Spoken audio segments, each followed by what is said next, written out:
नमस्कार विद्यार्थी भाइ बहिनी, आज पनि म तपाईहरुलाई विषयवस्तुसँग सम्बन्धित भिडियो लिएर आइसकेको छु र आजको भिडियो भने म फेरि पनि नेपाली व्याकरणकै लिएर आइसकेको छु। आज चाहिँ भने म तपाईहरुलाई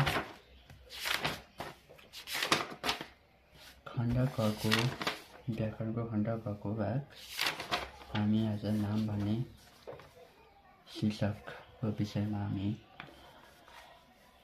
छलफल गर्छौं र अब हामी सुरु गरौं। नामको परिचय। नाम भनेको कुरा त अब हामीले भन्न पर्दैन पनि होला है। नामको परिचय। हामी नाम भन्ने बित्तिकै बुझ्छौं पनि होला, कुनै वस्तु पदार्थ तथा यिनीहरुमा हुने गुण वा भाव बुझाउने शब्दलाई नाम अथवा इंग्लिशमा नाउन भन्ने गरिन्छ। इंग्लिशमा नाउन भन्ने शब्द त सुन्नु भएको होला।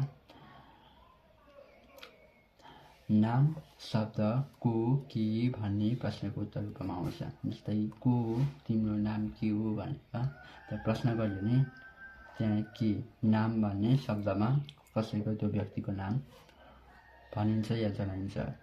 को के ठाउँको नाम सोधिन्छ। जस्तै अब को भन्ने ठाउँमा को को हो भनेर भन्यो भने रविना, भाउजू, मामा इत्यादि गैरस अन्य। के घर, बथान, माया, सुख, गाई, हिरा आदि अन्य भनिन्छ। नामलाई संज्ञा पनि भनिन्छ। नामलाई अर्को के पनि भन्दो रहेछ भने संज्ञा भनेर पनि चिनिन्छ भनेर भनिएको छ। नामको वर्गीकरण कति भागमा गरिन्छ।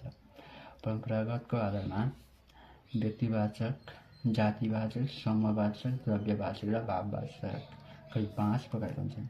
व्यक्तिवाचकले व्यक्तिलाई बुझाउँछ। जातिवाचकले मान्छेको अन्यको जाति जनाइयो। समूहवाचकले कुनै पनि वस्तुको संख्या वा समूहलाई बुझाइयो। द्रव्यवाचक भनेको के रहेछ यसको अहिले हेर्नुला साहित्यवाचकले बुझे पनि है। र भाववाचक कुनै पनि भावना जनाउने अथवा के हो त्यसो के छ। व्यक्तिवाचक नाम भनेको इंग्लिशमा प्रपर नाउन भन्ने गरिन्छ। साथसाथै जातिवाचक नाम भनेको कमन नाउन, इंग्लिशमा प्रपर नाउन, कमन नाउन भनेको सुन्नुभएको होला। साथसाथै हेर्दाखेरि समूहवाचक नाम कलेक्टिभ नाउन, कलेक्ट गर्न सकिने जस्तै समूहवाचक भनिन्छ। द्रव्यवाचक नाम मेटेरियल नाउन भनेको बुझ्यो। ठोस पदार्थ, तरल पदार्थ, खाद्य पदार्थ, ग्यास पदार्थलाई द्रव्यवाचक अथवा मेटेरियल नाउन भनिन्छ।